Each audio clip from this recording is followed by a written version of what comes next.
Current electricity के 4th lecture में हम बात करेंगे सेल की। सेल एक ऐसी डिवाइस है जो यूज करते हैं हम कन्वर्ट करने के लिए केमिकल एनर्जी को इलेक्ट्रिकल एनर्जी में। ठीक है, अच्छा इसका उल्टा भी करती है सेल, इलेक्ट्रिकल एनर्जी को केमिकल एनर्जी में कन्वर्ट करने के काम भी आती है। ठीक है, इलेक्ट्रोकेमिस्ट्री चैप्टर जो है आपका केमिस्ट्री का 3rd चैप्टर, उसमें हमने इसकी बात की थी कि जो सेल है वो एक ऐसी डिवाइस है जो एनर्जी को कन्वर्ट करने के काम आता है, केमिकल टू इलेक्ट्रिकल या इलेक्ट्रिकल टू केमिकल। अगर केमिकल एनर्जी को इलेक्ट्रिकल में कन्वर्ट करता है तो गैल्वेनिक सेल बोलते हैं हम, और इलेक्ट्रिकल एनर्जी को केमिकल में कन्वर्ट करता है तो इलेक्ट्रॉनिक सेल बोलते हैं। ठीक है, अब मैं आपको एक सेल बना के दिखाता हूं। ये एक सेल है जिसमें 2 इलेक्ट्रोड है। इलेक्ट्रोलाइट जो सेल में आयंस इधर से उधर जाएंगे उनको मोबिलिटी देता है। ठीक है, अब यहां पर मैंने लगा दिया गैल्वेनोमीटर, मतलब जो भी इससे करंट डेवलप होगा वो हम यहां देखेंगे। ठीक है, अब ये बना एनोड, ये बना कैथोड। एनोड मतलब नेगेटिव और कैथोड मतलब पॉजिटिव रॉड। ठीक है, अब इसको याद करने के लिए हम ये कर सकते हैं कि जो लेफ्ट साइड पे होता है आपका वो ऑक्सीडेशन करता है, वो एनोड होता है और वो नेगेटिव होता है, तो इसको लोन बोल सकते हैं हम। इनके इनिशियल जो होते हैं, इनिशियल लेटर, उनको पकड़ के LOAN। लेफ्ट पे हो रही ऑक्सीडेशन, जहां ऑक्सीडेशन हो रही है वो एनोड है, जो एनोड है वो नेगेटिव है। तो इसका उल्टा राइट पे रिडक्शन हो रही है, वो कैथोड है और वो पॉजिटिव है। ठीक, अच्छा इसके बाद इन सेल को हम हाफ सेल में भी कन्वर्ट कर सकते हैं, तो उनको कनेक्ट करने के लिए हमें सॉल्ट ब्रिज चाहिए होता है। ये अब आपका केमिस्ट्री वाला पोर्शन बन गया है। हम इलेक्ट्रोकेमिस्ट्री 3rd चैप्टर में इसके बारे में देखेंगे। ठीक है, इलेक्ट्रोलाइट जो यहाँ से इलेक्ट्रोड्स यानी कि कैथोड और एनोड से आयन निकलते हैं उनको दूसरे आयन तक पहुंचाने का काम करता है।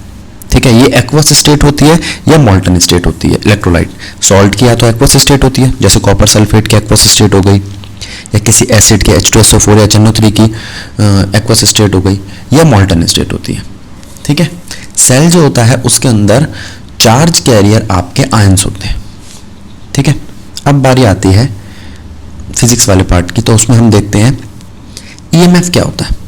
EMF पोटेंशियल है किसी सेल के अक्रॉस जब उस सेल से कोई करंट सप्लाई ना हो रहा हो, या आप ये कह सकते हो EMF जिसकी फुल फॉर्म है इलेक्ट्रोमोटिव फोर्स।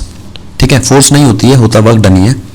इलेक्ट्रोमोटिव फोर्स एक ऐसा पोटेंशियल है जो किसी सेल का मैक्सिमम पोटेंशियल है। जैसे मैंने आपको कहा ये सेल जो है ये 1.5 वोल्ट का है, तो ये इसका EMF है।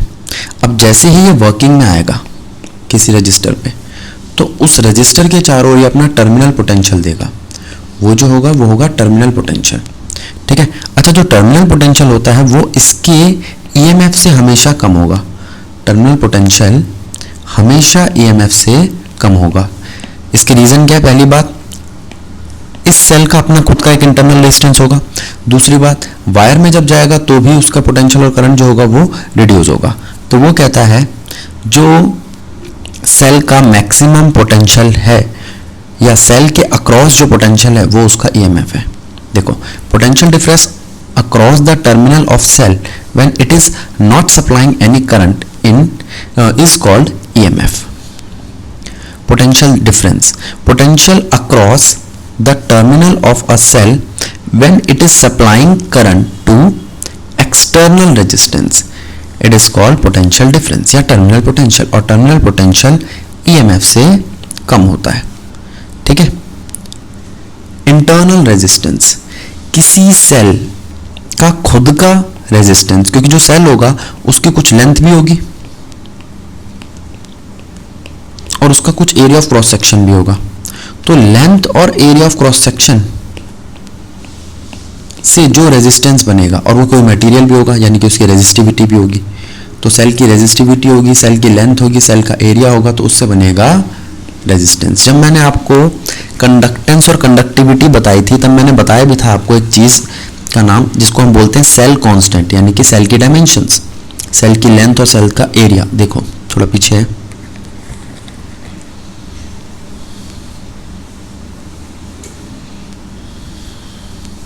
ये रहा, ये बताया था मैंने आपको सेल कांस्टेंट। तो सेल कांस्टेंट क्या है? लेंथ और area, length divided by area. इससे हमें क्या पता चलता है कि सेल की रेजिस्टेंस कितनी होगी। ठीक है, हम कोशिश यही करते हैं कि सेल की रेजिस्टेंस यानी कि उसकी इंटरनल रेजिस्टेंस कम से कम हो, ठीक है, जिससे वो ज़्यादा से ज़्यादा पोटेंशियल ऑफर करे।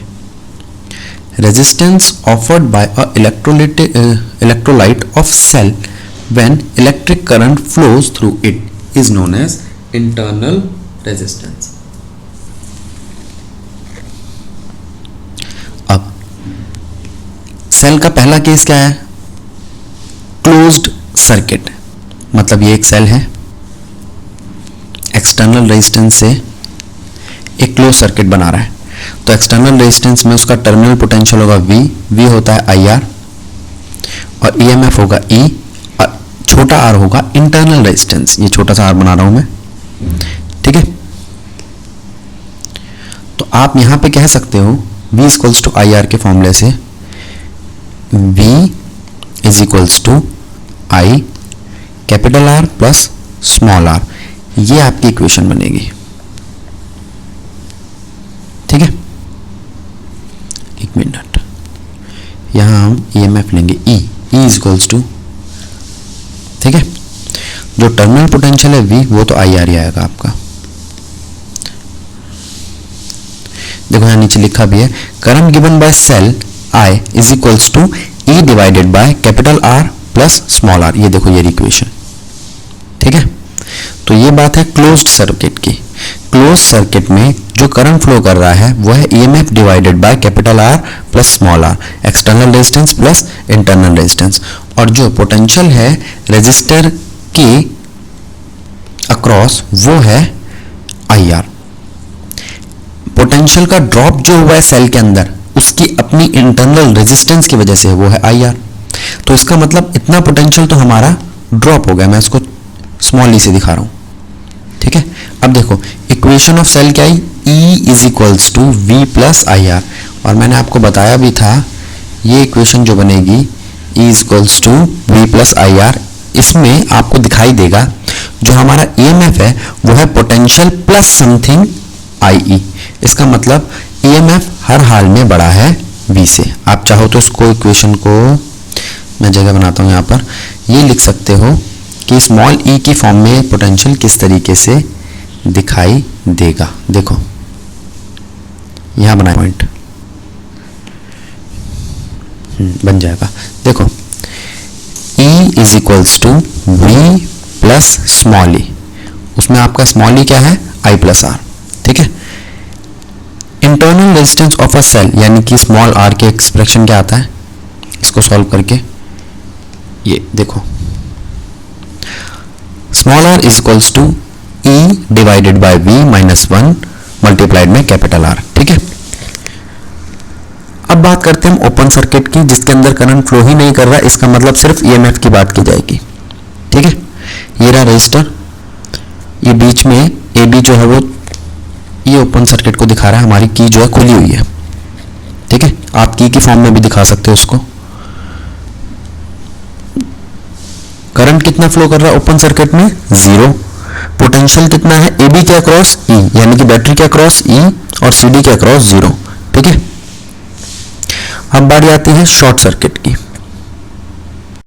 अब थर्ड केस आता है आपका शॉर्ट सर्किट।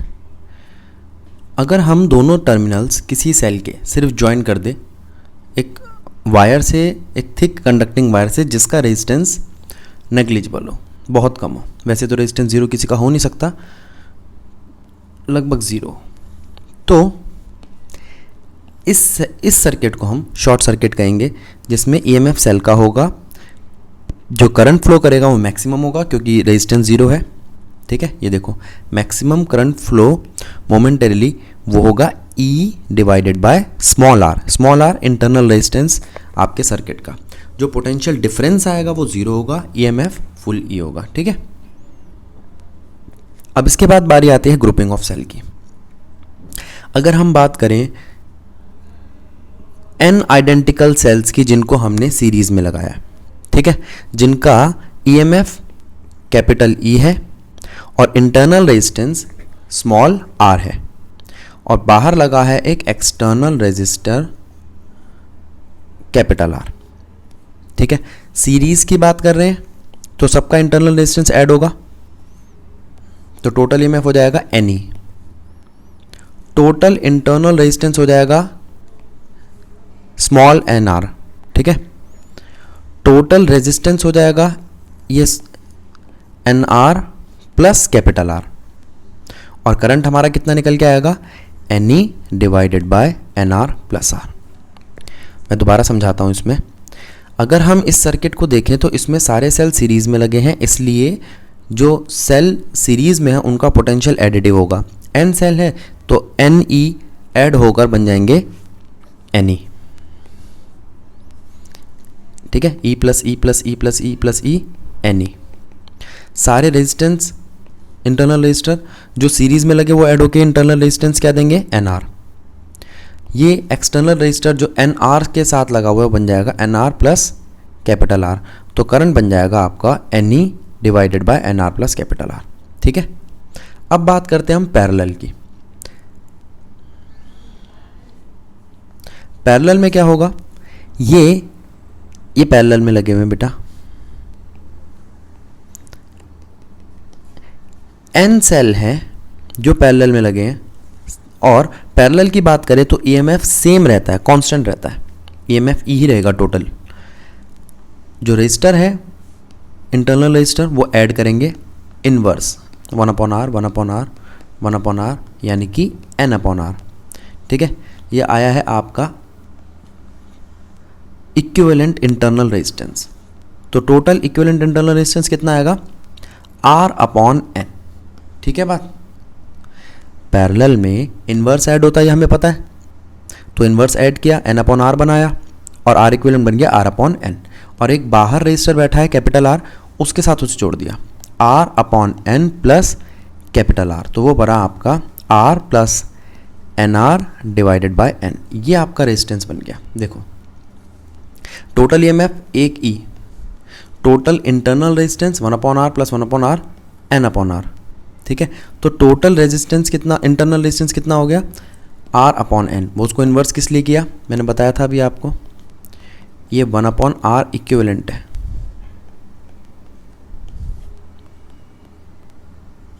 तो R इक्विवेलेंट कितना हो जाएगा R/N।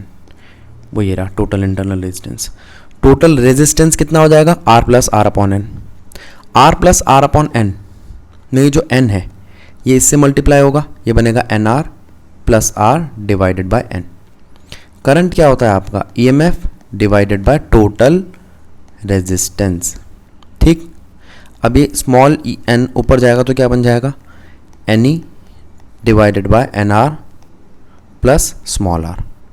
ठीक है, अब ज़रा एक चीज़ समझना, अगर मैं आपसे बात करता हूँ सीरीज़ की, ये कौन सा केस है, सेल इन सीरीज का, तो सीरीज में आप एक चीज ध्यान रखेंगे, अगर कैपिटल R यानी कि एक्सटर्नल रेजिस्टेंस बड़ा है NR से तो आपका करंट आएगा NE बाय R यानी कि n टाइम्स ऑफ EMF का इस्तेमाल होगा, ये मैक्सिमम है। और अगर कैपिटल R यानी कि एक्सटर्नल रेजिस्टर छोटा है सारे इंटरनल रेजिस्टेंस से तो आएगा NE अपॉन में NR, इसमें आपका n कट जाएगा और अगर n कट जाएगा तो करंट मिनिमम आएगा। तो अगर मैं सीरीज में सेल का कॉम्बिनेशन कर रहा हूं तो एक्सटर्नल रेजिस्टर बड़ा होना चाहिए इंटरनल रेजिस्टेंस से। ठीक है, और अगर मैं बात करूं पैरेलल की तो पैरेलल का केस देखो, पैरेलल में यहां NR प्लस स्मॉल r दे रखा है, अगर ये NR बड़ा हुआ स्मॉल आर से, ठीक है। तो N E divided by N R, ये इक्वेशन बनेगी। मैं इस आर को निगलेक्ट कर दूंगा, ठीक है। एन से एन कटा, ये करंट आया आपका मिनिमम। और अगर एन आर छोटा है स्मॉल आर से तो आपका करंट बनेगा N E divided by small R, ठीक है, एन टाइम्स, यानी कि मैक्सिमम। इस वाले केस में, पैरेलल के केस में एक्सटर्नल रेजिस्टर छोटा होना चाहिए और सीरीज के केस में इंटरनल रेजिस्टर छोटा होना चाहिए, ठीक है। अगर आपको पैरेलल में मैक्सिमम चाहिए तो आप एक्सटर्नल रेजिस्टेंस को छोटा रखेंगे इंटरनल से, और अगर आपको सीरीज में मैक्सिमम चाहिए तो आप एक्सटर्नल रेजिस्टेंस को बड़ा रखेंगे इंटरनल से, ठीक है। अब अगर मैं मिक्स बनाऊं, यानी कि पैरेलल और सीरीज का कॉम्बिनेशन, तो उसमें मैंने ये केस लिया, ज़रा ध्यान दो सारे बच्चे। इसमें ये एन सेल जिनका ईएमएफ ई है, सबका आइडेंटिकल ईएमएफ है और identical internal resistance small R है, ये ऐसे एन सेल है, ठीक है, जो एक सीरीज में लगे। अब ऐसी कितनी रोज़ हैं? एम रोज़ हैं, एम रोज़ हैं और एक रो में एन सेल है, ठीक है। तो एन सेल का मतलब वो इन सबका ईएमएफ जुड़ के एन ई बन जाएगा। एन ई इसका, एन ई दूसरी रो का, एन ई तीसरी रो का, एन ई एमएथ रो का। याद रखना, रो हमारे पास एम है और हर रो में एन सेल है, ठीक है। तो मैंने बताया था पैरेलल में ईएमएफ सेम रहता है, तो टोटल कितना आएगा आपका ईएमएफ? एन ई, एम से मल्टीप्लाई नहीं होगा, ठीक है। N E N E N E N E, तो टोटल कितना आया? एन ई ही। इस बात को समझो। दूसरी चीज़, रेजिस्टेंस कैसे ऐड होगा आपका? यहाँ तो आपका हो जाएगा रेजिस्टेंस एन आर, देखो इसमें एन आर, इसमें भी एन आर, ऐसे चलते चलते एम लाइनें हैं जिनमें एन आर होगा। और वो जो एम रोज़ हैं उनको मैं कैसे ऐड करूँगा? उनका इन्वर्स, क्योंकि ये सब पैरेलल में है, ये सब पैरेलल में है, तो मैं इनका इन्वर्स ऐड करूँगा। आ जाओ, टोटल ईएमएफ इन सीरीज़, ठीक है, सीरीज़ में इतना है और पूरे सर्किट में भी इतना है। चाहो तो आप नोट में लिख लो कि पूरे सर्किट में सेम क्यों है। Because EMF remain constant in parallel. अब इधर आ जाओ, टोटल इंटरनल रेजिस्टेंस कितना हुआ सीरीज में? एनी, ये बताया था मैंने अभी आपको, टोटल इंटरनल रेजिस्टेंस एनी, और फिर एम पैरेलल लाइंस में उनका इन्वर्स ऐड कर दो, 1/NE plus 1/NE up to M times, तो ये हो जाएगा आपका m/NE। ये बताया था मैंने आपको आर इक्विवेलेंट। तो आर इक्विवेलेंट क्या होगा? NR/m, ठीक है, ये नीचे लिख दिया। टोटल इंटरनल रेजिस्टेंस होगा NR/m, और टोटल रेजिस्टेंस कितना होगा? उस इंटरनल रेजिस्टेंस के साथ आप ऐड कर दो एक्सटर्नल रेजिस्टर को, तो टोटल आया NR प्लस MR/m। करंट क्या होता है आपका? EMF अपॉन में रेजिस्टेंस, ये छोटा m ऊपर जाएगा तो करंट आएगा N मल्टीप्लाई में M मल्टीप्लाई में E divided bye NR plus MR, ठीक है। यहाँ पर N है किसी एक रो में नंबर ऑफ सेल, M है नंबर ऑफ रोज, ठीक है। जैसे अगर मैं केस लूँ कि मेरे पास एक ऐसा अरेंजमेंट है जिसमें 5 रोज हैं, हर एक रो में 4 सेल हैं, तो आपका N बन गया 4, M बन गया 5, और एक सेल का EMF है 1.5, इंटरनल रेजिस्टेंस इन सब का है 0.2 ओम, एक्सटर्नल रेजिस्टेंस इन सब का है, जिन सब के पे लगा रखा जो है वो है 10 ओम। इन सब चीज़ों का इस्तेमाल करके करंट पता लगाओ, करंट आ जाएगा, क्योंकि करंट के लिए मेरे पास N है, M है, E है, स्मॉल r है, कैपिटल R है, सब कुछ है, ठीक है। तो ये हो गया आपका मिक्स्ड सर्किट वाला केस, जिसके अंदर सीरीज और पैरेलल दोनों होंगे। NCERT का एक क्वेश्चन भी है उसके ऊपर, ठीक है। तो यहाँ पर आपका सेल वाला टॉपिक कंप्लीट। नेक्स्ट लेक्चर में हम बात करेंगे किरचॉफ्स लॉ की।